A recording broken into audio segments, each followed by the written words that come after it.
सद्बुद्धि, सन्मार्ग और कार्य का संकल्प देना, अडिग रहे विश्वास तुम पर, ऐसा अंतः कर देना, मेरे हृदय में आने में तुम्हें कोई संकोच न हो। हे गुरुदेव, मुझे नज़रों से दूर कभी न होने देना। हे गुरुदेव, मुझे नज़रों से दूर कभी न होने देना। नमस्कार। गायत्री चिंतन धारा के इस सतत प्रवाह में आपका स्वागत है। मित्रों, जीवन में सफलता के लिए नकारात्मकता से दूर रहना, नेगेटिव एनर्जी से दूर रहना, पॉजिटिव थिंकिंग करना, ये सारी बातें हम सुनते रहते हैं। अनजाने में हम कई शिकायतें अपने अंदर लिए जीते रहते हैं। इसी से जीवन में जो है स्वाभाविक प्रसन्नता गायब हो जाती है। जीवन में स्वाभाविक प्रसन्नता इसी से गायब होती है। संदेह, आशंका और अनिश्चितता जो है बनी रहती है नी। हम बच्चों की तरह अकारण प्रसन्न नहीं रहते, है ना। हमेशा चंचलता या जो ऊर्जावान एक स्वरूप होता है वो हमें दिखता ही नहीं, महसूस ही नहीं होता है। ये तभी होगा जब हम सच को सच स्वीकार करना सीखें और सच के साथ जीना सीखें, है नी। मुक्त रहेंगे। अन्याय और कष्ट सभी के जीवन में आते हैं, तो उससे बचने के उपाय क्या हो सकते हैं, कैसे हो सकते हैं, इस विषय पर अपना ये आज का कार्यक्रम है चिंतन का। तो ध्यान से सुनेंगे इसको, है नी। जीवन में उतार चढ़ाव, हानि, लाभ, अवसर, ये जो है ये सबके जीवन में आते हैं, स्वाभाविक बात है। परंतु इसका ये भी मतलब नहीं है कि हर चीज़ को हम तकदीर के भरोसे छोड़ दें। भाई, साधना किस लिए है? जीवन को सफल बनाने के लिए है। तकदीर के भरोसे छोड़ दे तो साधना का ही कोई मतलब नहीं निकलेगा, है नी। जीवन जो है, साधना जो है जीवन का बेस है, आधार है नी। बेहतर बनाना है तो अपनी अपनी स्टाइल से या स्वभाव से सब लोग जीते रहते हैं और फिर सफलता से वंचित हो जाते हैं। अधिकांश लोग भरपूर प्रयास के बाद भी सफल नहीं हो पाते। क्यों? आज हम इस विषय पर चर्चा करेंगे। तो ठीक है, शुरू करते हैं। सफलता के लिए अपेक्षित होता है ज्ञान, लगन और एकाग्रता के साथ सतत कठोर प्रयास, है नी। कठोर प्रयास करो, कड़ी मेहनत करो, बोलते हैं ना सब। तो ये आवश्यक होता है सफलता के लिए। सफलता जो है हमें उत्साहित करती है। अगर जीवन में एक सफलता मिल गई तो आदमी को जोश आता है, असफलता हो गई तो आदमी निराश भी होता है। ये संसार है, ये सफलता असफलता, रात दिन, ये जो है ना, प्रिय अप्रिय घटनाएं, ये सब होते रहती है, जीवन का हिस्सा है। जब हम किसी अप्रिय को ही पकड़ लेते हैं और दिन रात उसी का विचार करने लगते हैं तो ये अप्रियता जो है ये मल्टीप्लाई होते जाती है। जिस चीज़ को आप बार बार सोचोगे ना तो उसमें प्राण ऊर्जा लगते जाती है और वो उतना ज़्यादा महत्वपूर्ण हो जाता है, उतना ज़्यादा महत्वपूर्ण होते जाता है। भले छोटी सी बात होगी, लेकिन आप चूँकि उसको बार बार सोच रहे हो ना तो उसमें पूरा ध्यान अट्रैक्ट हो रहा है, तो फिर जिसमें ध्यान जाएगा वो महत्वपूर्ण हो जाएगा, है नी। ऐसे में हम जो है नकारात्मकता से घिरते जाते हैं, नकारात्मक विचारों से घिरते जाते हैं। तो फिर ये नकारात्मकता क्या है? नकारात्मकता है अपने विचार से खुद को ही चोट पहुंचाते जाना। इसी प्रकार अनजाने में ही हम अपने भीतर कई शिकायतों को जमा करते जाते हैं। इससे जीवन की स्वाभाविक प्रसन्नता गायब हो जाती है नी। मन में संदेह, आशंका और अनिश्चितता होती है तो फिर जीवन अशांत हो जाता है। बार बार हमारा ध्यान खुद को हुई हानि या अपमान पर जाते रहता है। मेरे जिसने इंसल्ट कर दिया, मेरा ये घाटा हो गया, उसी में बार बार घूम रहा है आदमी, है नी। अच्छा, हम इसे हटा नहीं पाते तो फिर हम क्या करते हैं, उन संबंधित लोगों के प्रति शिकायतें हमारे दिमाग में आती कि इसकी वजह से मेरा ऐसा हो गया, इसकी वजह से इसने मेरा ख़राब कर दिया, है नी। तो इसका ज़बरदस्त प्रभाव जाने अनजाने हमारे मन की व्यथा को बढ़ाते जाता है, मन की तकलीफ। मन बार बार उसी को, जैसे घाव को कुरेदते हैं तो घाव और बड़ा होते जाते हैं, नहीं, ये वैसी है। हर उदास, निराश और फ्रस्ट्रेट लोगों की कहानी ऐसे ही शुरू होती है, एक छोटी सी घटना से, एक छोटी सी घटना से। इसका सीधा प्रभाव हमारे मन शरीर पर पड़ता है, हमारे ऊर्जा शरीर पर पड़ता है। फिर जब थके बुझे मन से हम काम करने जाते भी हैं तो ऊर्जा, उत्साह, प्रेरणा की कमी होती है तो फिर सफलता नहीं मिलती। है। और बढ़ती हुई निराशा हमको जो है असफलता, अपमान और उपेक्षा दिलाते रहती है। लोग भी फिर इंसल्ट करना शुरू कर देते हैं, अरे बड़ी बड़ी बातें करता है, इससे कुछ होता कुछ नहीं है, अब आया ही अब ये फाँकेगा है नहीं। तो लोग और लोग उपेक्षा करते हैं। ऊपर से आदमी जो है दिखाना तो चाहता है कि भाई हम सुखी हैं, हम बहुत बड़े हैं, अच्छे अच्छे कपड़े पहन लेगा, है नहीं, अच्छा हेवी मेकअप कर लेगा, हर जगह जो है अपनी डींगे खुद ही हाँकता रहेगा, मेरी वजह से मैंने ये किया है। अपने आप को सफल सिद्ध करने की कोशिश कितना भी कर ले, लेकिन ये बाहरी दिखावे से भीतरी जो है व्यवस्था तो नहीं सुधर सकती ना। भीतर तो वही सब चलते रहेगा, तो बार बार जीवन में निराशा ही आएगी, असफलता ही हाथ में आएगी। फिर समाज में अपने जैसे लोगों को आदमी ढूंढता है, क्योंकि अब लोग ध्यान नहीं दे रहे हैं ना, तो फिर वो अपने जैसे जो असफल फ्रस्ट्रेटेड लोग रहते हैं, है ना, उन्हीं को ढूंढता है। फिर वो सब थके हारे और जो परेशान लोग रहते हैं आपस में बैठते हैं, और फिर उसकी निंदा और उसकी चारी और ये सब चलते रहता है। इससे कुछ होने जाने वाला कुछ नहीं है। अपनी कमजोरी को लोग बढ़ाते जाते हैं, है नहीं, बताते हैं कि हमारे ऊपर उसने इतना अत्याचार किया, ये किया, वो किया, है ना। दूसरे की निंदा करते हैं ताकि खुद को बड़ा बनाया जा सके।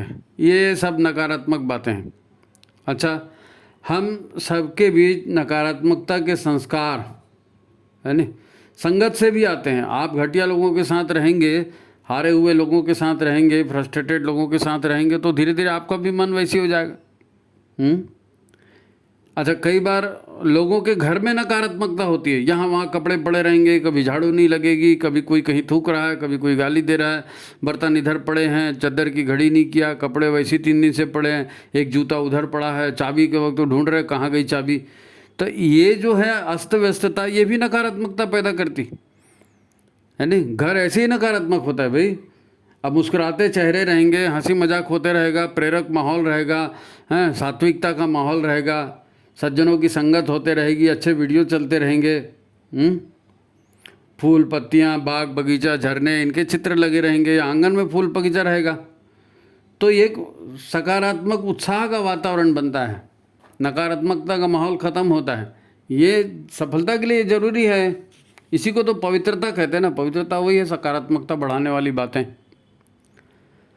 अच्छा, इसका उल्टा हुआ तो वातावरण में निराशा आती है, उदासी आती है, आलस्य आता है। ऐसे माहौल में फिर अच्छे विचार नहीं उभरते। नकारात्मक घर का नकारात्मक माहौल और संगति भी नकारात्मक हैं, तो फिर अच्छे विचार और पॉजिटिविटी कहाँ आएगी, है नहीं।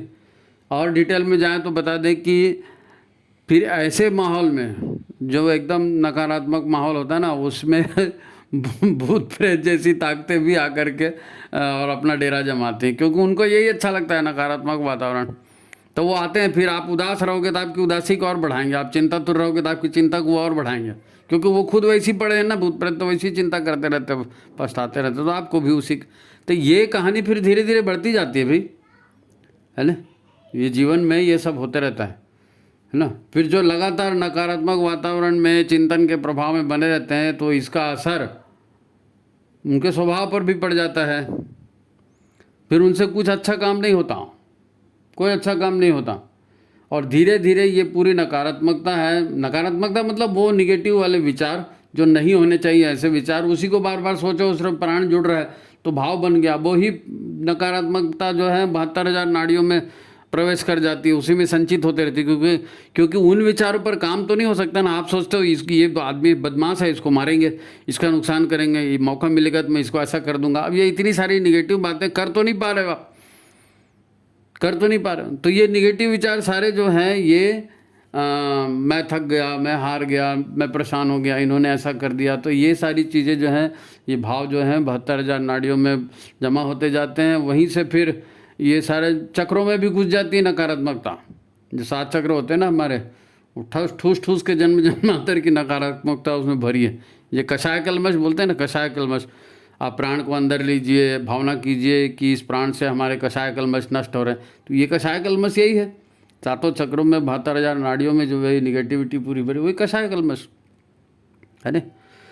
तो जो भविष्य में भी दुर्भाग्य या असफलता का आधार बन जाता है, ये है नकारात्मकता, है नी। एक कविता का एक लाइन याद है मेरे को, विनाश का श्राप है दुराचरण को, जब तक होगा बेचैन रहेगा। मुझे एक लाइन याद आ रही है कि जो भी दुराचरण है, जो आचरण नहीं होना चाहिए, जो आचरण ईश्वर के नियमों के विरुद्ध है, वो दुराचरण है। तो ये हमेशा विनाश को ही आमंत्रित करेगा। और जब तक आप दुराचरण करते रहेंगे, दुश्चिंतन करते रहेंगे, तब तक बेचैनी बनी रहेगी। वो निगेटिविटी है, वही है, उसी को छोड़ना पड़ेगा। आप कैसे छोड़ेंगे?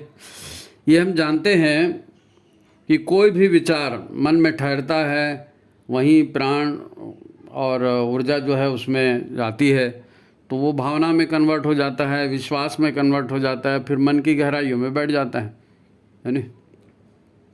मन की गहरा हम खुद ही बैठाते हैं भीतर में नकारात्मकता, है नहीं?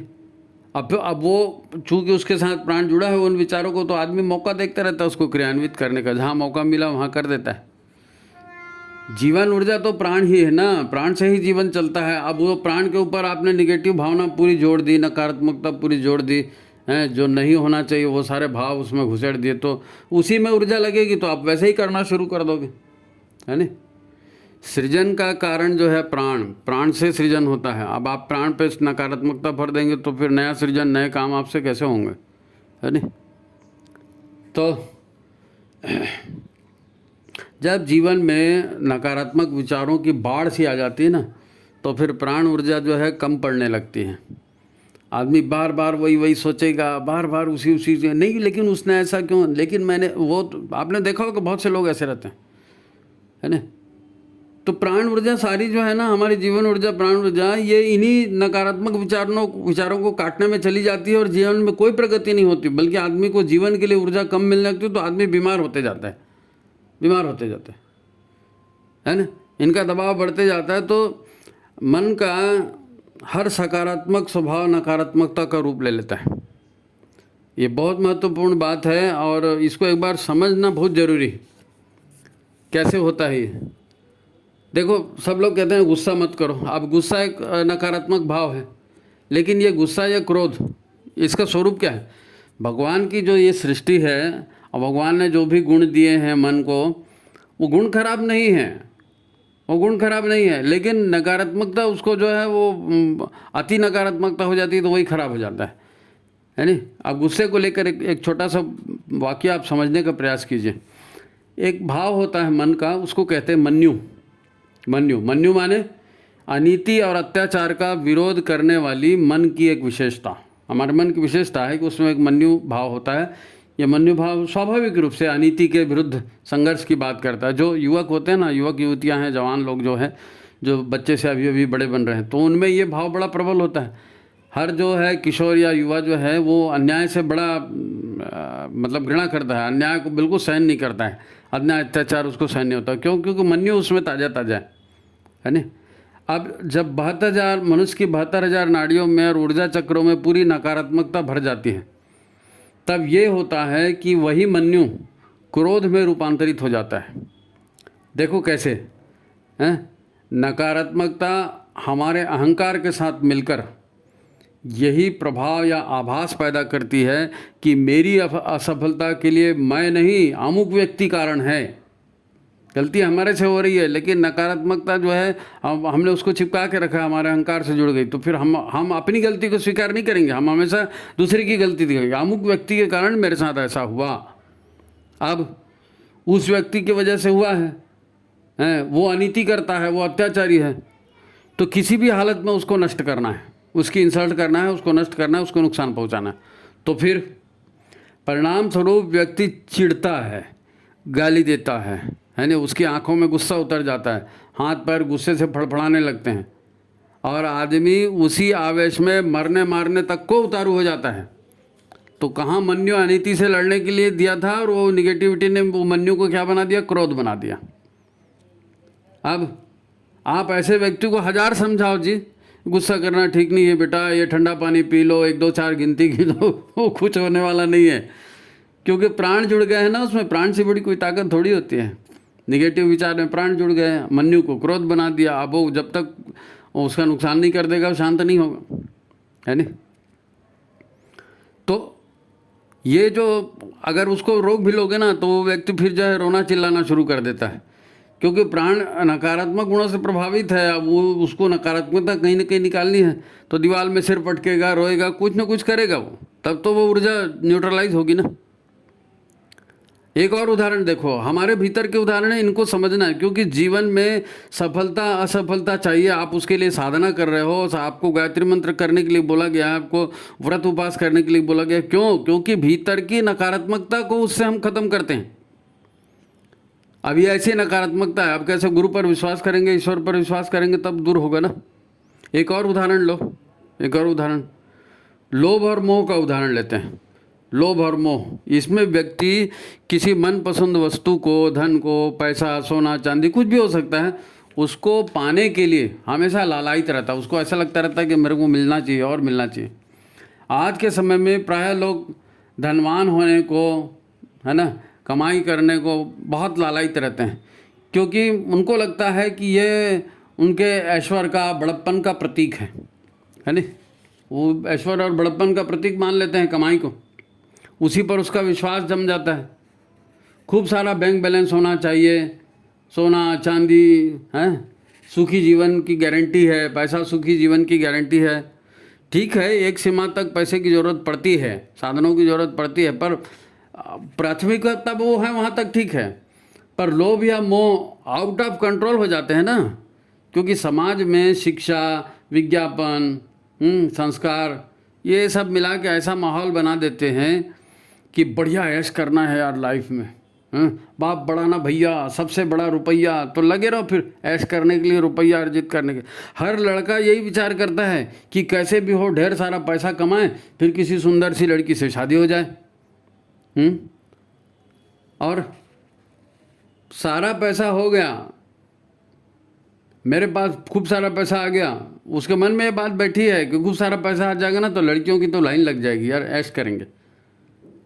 आपको क्या लगता है, लोग डॉक्टर, इंजीनियर, बड़े व्यापारी, अधिकारी, नेता बनना चाहते हैं, ठेकेदार बनना चाहते हैं, सरकारी नौकरी पाने के लिए दुनिया भर के कांड कर रहे हैं, तो इसके पीछे कोई देश सेवा है, कोई समाज सेवा है, कोई लोक कल्याण के लिए ये सब करना चाहता है क्या? नहीं नहीं। आज पैसे के लिए, सत्ता के लिए किस प्रकार, है ना, हमारे जो दुश्मन देश हैं, चीन, पाकिस्तान, फिर आतंकवादी, जिहादी, नक्सली, इनसे गठबंधन करके लोग पैसा कमा रहे हैं कि देश जाए भाड़ में, समाज जाए भाड़ में, मेरे को पैसा आना चाहिए।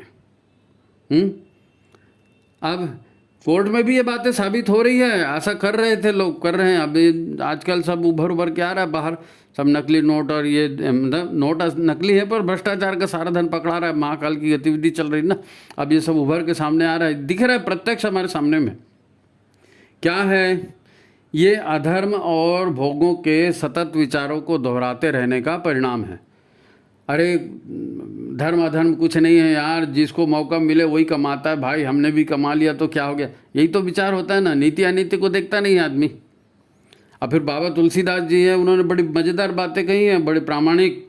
तुलसीदास जी ने कहा है, जाकर जा पर सत्य सनेहूँ, ताते मिले ही न कछु संदेहूँ, है नहीं। अब एक बार आदमी सोच गया कि कैसे भी करके पैसा ही कमाना है भाई, तो साम दाम दंड भेद करके पैसा कमाते, बेतहाशा संपत्तियाँ बटोर रहे जी। लेकिन जिनने भी संपत्तियाँ बटोरी, कौन खुश है?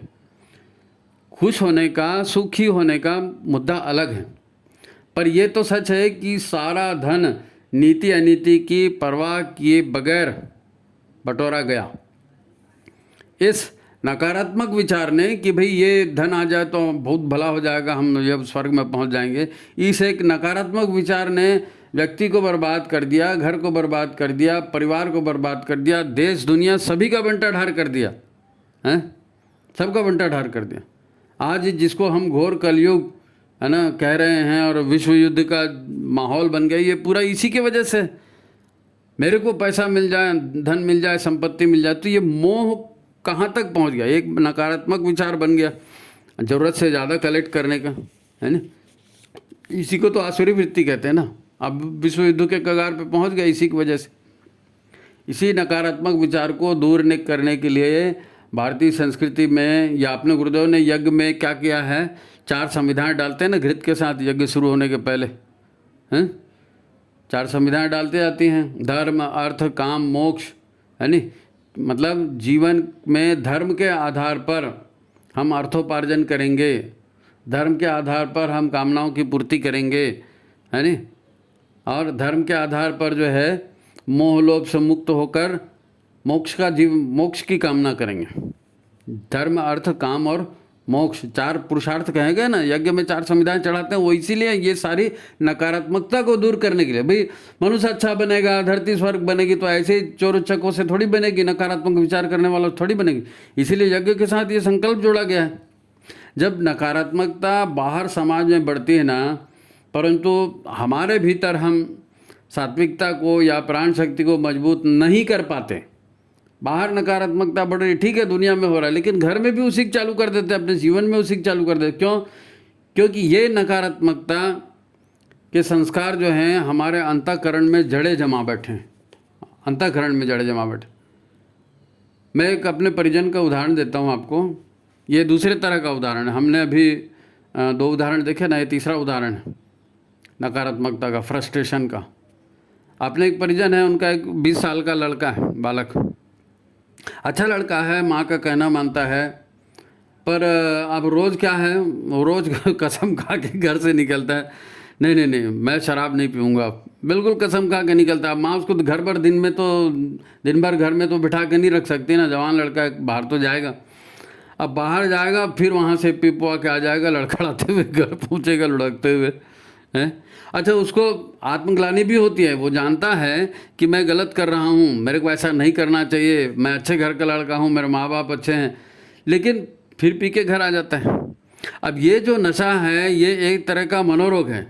मनोरोग मतलब नकारात्मकता है, मन में घुस गई है, मन में बात बैठ गई कि अरे यार कमाई धमाई हो नहीं रही है, कुछ देर तो अपन एंजॉय कर लेते हैं, जब तक पियेंगे तब तक तो स्वर्ग में रहेंगे। अब ऐसी कुछ तो भी नकारात्मक बातें घुस गई दिमाग में। अब आप कितना भी वैज्ञानिक ढंग से उसको समझाइए, उसको काउंसलिंग कीजिए, चूंकि मन में वो विचार बैठ गए, है ना, तो फिर ये दिमाग का विषय नहीं रहा, ये मन का विषय हो गया। हमारा मन भोगों का स्वामी है, हमारा मन भोगों का स्वामी है ना। इंद्रियां कर्म का काम भी करती हैं और भोग भी करती हैं ना, और मन इंद्रियों का स्वामी है।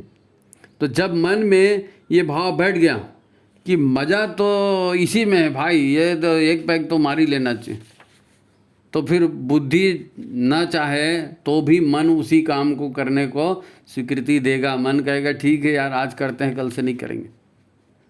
अब इसका उपचार यही है कि किसी भी प्रकार मन को कोई झटका लगे। अभी एक ढर्रा चल गया है, रोज़ आदत हो गई है, शाम हो गया भाई पैग मारना है, तो मन को कोई झटका लगना चाहिए। झटका लगने से ज़िंदगी पलटती है। तुलसीदास जी को झटका लगा था ना, वाल्मीकि जी को झटका लगा था ना। झटका लगाने से मन यू टर्न कर लेता है, तो झटका लगना चाहिए। या फिर आप अंदर में प्राण तत्व बढ़ाने के लिए कोई साधना विधि अपनाओ, जीवनचर्या को चेंज करो और प्राण तत्व बढ़ाने के लिए साधना विधि अपनाओ। गायत्री साधना करो, प्राणायाम करो, योगासन करो, हैं, व्रत उपवास करो, ताकि अंतर मन में प्राण तत्व का स्तर बढ़ सके और कषाय कलमश कट सकें। और कोई चारा नहीं है, दिमाग से ये काम नहीं होता, ये अंतःकरण से ही होता है। देखो एक और बात बता रहा हूँ, बार बार जो है परिजन लोग इसकी पत्र मतलब फ़ोन पे बात करते हैं, डायरेक्टली नहीं कर पाते हैं, या कभी व्हाट्सअप भी कर देते हैं, और ये भी एक बुराई जो उनको लगती है वो हो रही है। अब सभी लोग सुनने वाले वयस्क हैं, कोई बच्चा तो है नहीं सुनने वाला। मैं एक मुद्दा उठाना चाहता हूँ इसी में, क्योंकि ये उदाहरण देना जरूरी। अनेक परिजन शिकायत करते हैं कि अपनी कामुकता पर उनका बिल्कुल नियंत्रण नहीं रहा, वो अपनी कामुकता से परेशान है, तो कुछ उपाय बताएं। अब मैं एक लाइन में क्या उपाय बताऊं? जैसे अभी शराब के संबंध में कहा ना कि हमारा मन भोगों का स्वामी कहलाता है, क्योंकि उसे इंद्रियों से काम करवाना है, तो वो इंद्रियों को भोग के भरपूर अवसर देते रहता है। अच्छा, 16-17 के ऊपर के जो लोग हैं उनमें प्राकृतिक रूप से सेक्स हार्मोन सक्रिय होते हैं, युवावस्था आ गई है नहीं। अच्छा, आजकल महिलाओं के वस्त्र कैसे होते हैं आप तो देख ही रहे हो, वो अपना आपको आकर्षण का केंद्र बना करके निकलती हैं, 10 बार चेक करके। अब फिर भोजन भी हमारा वैसे ही रहता है ना, तामसी तत्वों की भरमार होती है। पिज्ज़ा खा रहे हैं, बर्गर खा रहे हैं, मैदा खा रहे हैं, नहीं मालूम कब का बना हुआ, वो सब खाते पीते रहते हैं। अच्छा, लहसुन का उपयोग लहसुन, जो लोग लहसुन का उपयोग करते हैं वो कभी कामुकता को कंट्रोल नहीं कर पाएंगे, है नहीं। अच्छा, शरीर से परिश्रम होता नहीं है, खाएंगे पिएंगे और सोफे में बैठ जाएंगे और नेट देखते रहेंगे, नेट से मनोरंजन करते रहेंगे। ये बिल्कुल आम बात है, एक बच्चा मोबाइल लेके बैठे रहता है। अब इस इंटरनेट का ऐसा तंत्र कि एक बार आप किसी चीज़ को देखोगे ना तो इंटरनेट आपको वही चीज़ बार बार दिखाएगा। अब मान लीजिए कोई भड़काऊ अश्लील चित्र आ गया किसी महिला का, किसी का, हैं, अब आपकी नज़र उस पर पड़ गई, आप सोचो चलो भाई देखते हैं। अब आपने उस चित्र को देखा तो जिस उस पर मान लीजिए आप 30 सेकंड रुके, 40 सेकंड रुके, कभी 1 मिनट 1.5 मिनट रुक गए, तो यूट्यूब में जो आर्टिफिशियल इंटेलिजेंसी होती है, कृत्रिम बुद्धिमत्ता, उसको मालूम है कि ये आदमी यहाँ रुक रहा है तो वो उसी तरह के चित्र, उसी तरह के प्रोग्राम बार बार आपके सामने लेके आएंगे। यही होता है, आंखें उस पर टिकी नहीं कि विचारों को पंख लग जाते हैं। अब नेट वाले आपको उसी तरह का आर्टिकल दिखाएंगे तो और बढ़ते जाएगा, है नहीं। जिसे आप देख रहे हो, अब आपके मन में ये बात बैठ गई कि ये नयन सुख बढ़िया है, तो नयन सुख आप लोगे तो इंद्रियां छोड़ेंगी क्या? हार्मोन्स को आप कंट्रोल नहीं कर सकते, हार्मोन मनुष्य को कंट्रोल करते भाई, हैं। मन तो कहेगा कि अरे यार ये है, इससे बढ़िया कुछ और ढूंढो ना, इससे बढ़िया कुछ और ढूंढो। अब आप गए, फिर गड्ढे में गए, खाई में गए, पूरा आप नहीं निकल सकते बाहर। आपको वहाँ से नज़र हटानी पड़ेगी, उस विचार को आपके मन से हटाना पड़ेगा। मोबाइल में वो चीज़ मैं नहीं देखूंगा, इस टाइप का संकल्प लेना पड़ेगा, नहीं तो आप अपनी कामुकता कंट्रोल कर ही नहीं पाओगे। उसी तरह का खाओगे, उसी तरह का विचार करोगे, उसी तरह का। अभी युवावस्था है, हार्मोन्स है, तो शरीर तो अपना काम करेगा भैया, वो तो रसायन है, वो रसायन है। तो ये नकारात्मकता जो है ये कैसे काम करती है शरीर में? भाई काम ठीक है, काम से संसार चलता है, इसका मतलब हमेशा ही आप उसी में व्यस्त रहो, ऐसा थोड़ी होता है। बात को गंभीरता से समझा जाए। शरीर की इंद्रियां काम करने के लिए हैं, और काम भी कोई बुरा नहीं है। काम ना हो तो संसार ही ना चले, काम वासना नहीं होगी तो संसार कैसे चलेगी, संतान ही उत्पन्न नहीं होगी ना। परंतु भोग और रोग ये एक ही सिक्के के दो पहलू हैं। रोग मनोरोग भी है, लत लगाने वाला, और भोग शरीर का भी है, रोग शरीर का भी है। तो दोनों तरह के रोग होते हैं, लत भी लग जाती है, शरीर भी रोगी हो जाता है। हर चीज़ की एक सीमा होती है ना। अब शरीर को विचार, भाव और संस्कार चलाते हैं, बार बार यही बात बोली जाती है कि विचार, भाव और संस्कार शरीर को चलाते हैं, दिमाग से उसका कोई लेना देना नहीं। आदर्श, नैतिकता, ये सब किताबी बातें हैं, ज्ञान की बातें, इनकी कोई औकात नहीं होती जब तक ये अभ्यास में नहीं उतरे। आपने साहित्य पढ़ लिया और साहित्य पर मनन नहीं किया तो वो साहित्य आपके किसी काम का नहीं है। साहित्य पढ़ने के बाद मनन करना है। मन में विचारों की बारंबारिता ये संस्कार बनाती है, ये संस्कार बनाती है। आपने एक बार गायत्री मंत्र मिल दिया तो मोक्ष हो गया क्या?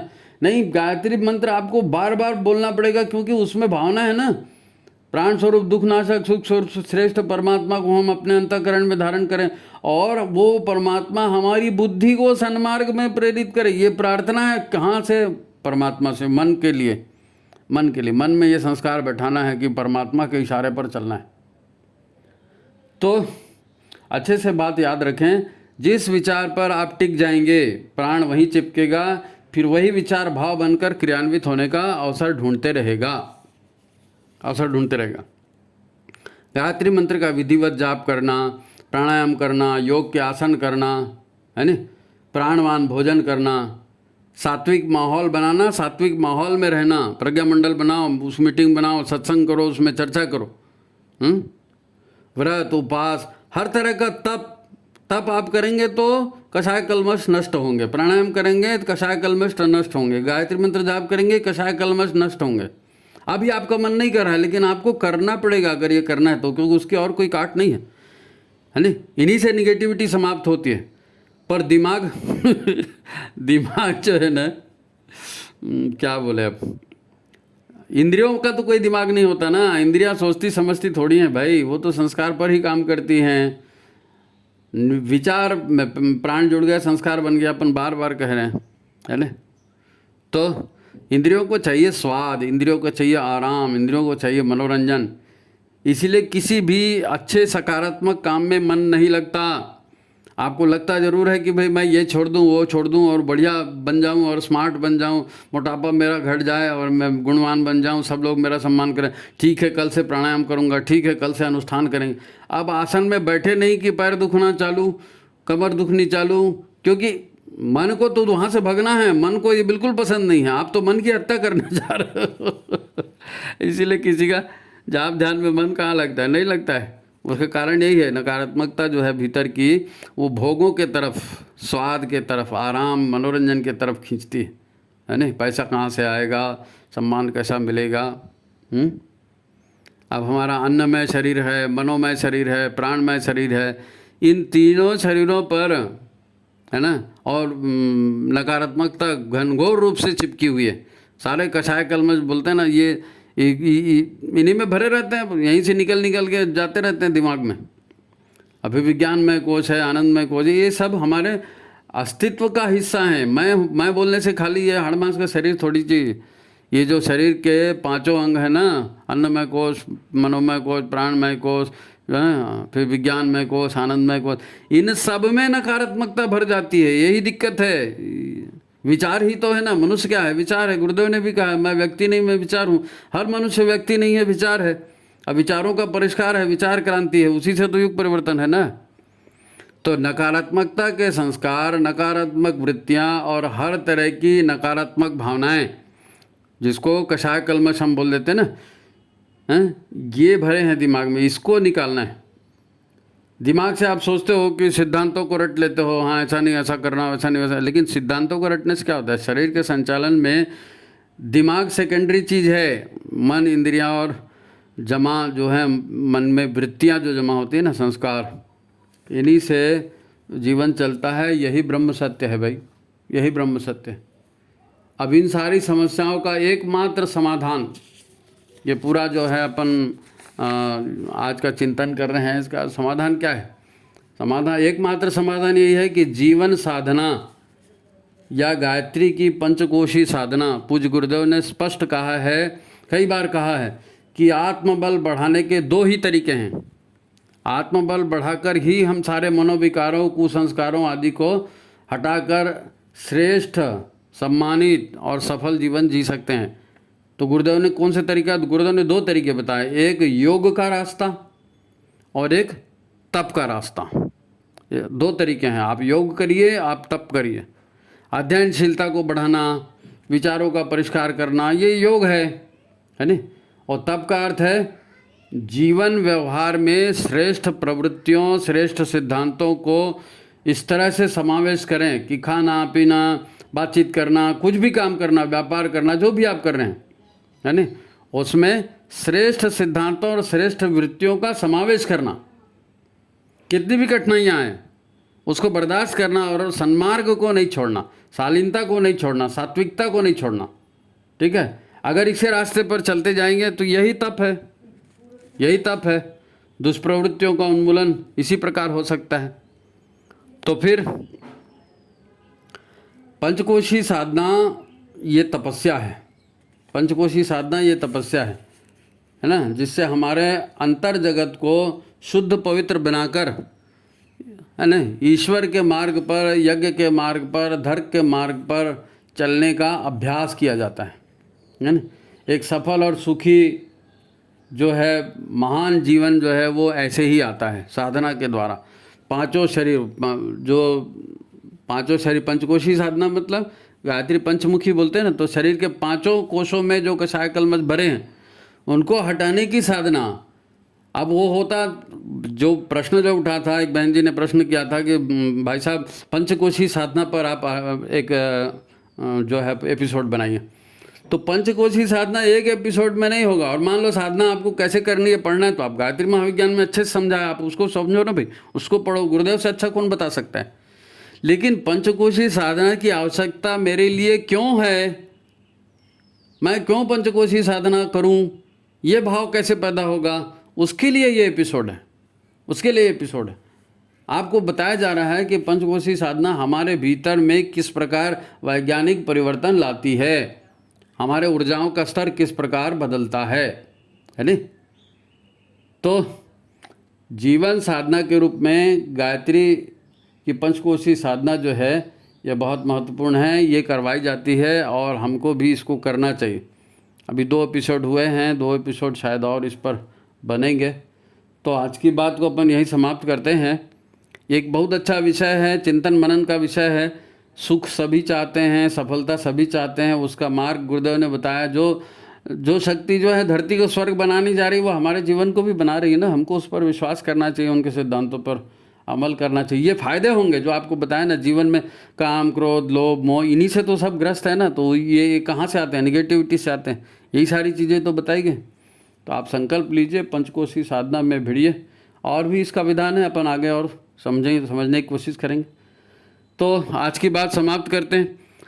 भाइयों, ये एपिसोड आपको कैसे लग रहे हैं? अभी एक भाई ने कहा कि भाई आप बार बार प्राण की बात करते हो, तो प्राण कैसे होता है उसको बताइए। तो अब हमारे भी 160 165 से ऊपर एपिसोड है। आप यूट्यूब में जाइए और सर्च कीजिए, वहाँ बहुत सारे आपको मिलेंगे, जिसमें साधना पर है, प्राण पर है, बहुत सारे। आप उनको देखिए ना, उनको सुनिए, सारी चीज़ें उसमें दी गई है। और भी आपने अब कहा है तो एक बार किसी और एपिसोड में उसको क्लियर कर देंगे अपन, प्राण क्या होता है, कैसे काम करता है करके, है नहीं। आप व्हाट्सएप से जुड़िए। ये फ़ोन वोन करते हैं तो आधे बीच में फ़ोन अटेंड करना जो है मुश्किल हो जाता है। तो मित्रों ठीक है, चैनल को लाइक करिए, वीडियो को लाइक करिए, और जिन्होंने सब्सक्राइब नहीं किया वो सब्सक्राइब करिए। आपका जीवन साधना में हो। माँ गायत्री की कृपा, गुरुदेव की कृपा आप कर पर बनी रहे। इसी बात के साथ आज की बात समाप्त। सभी को प्रणाम, नमस्कार।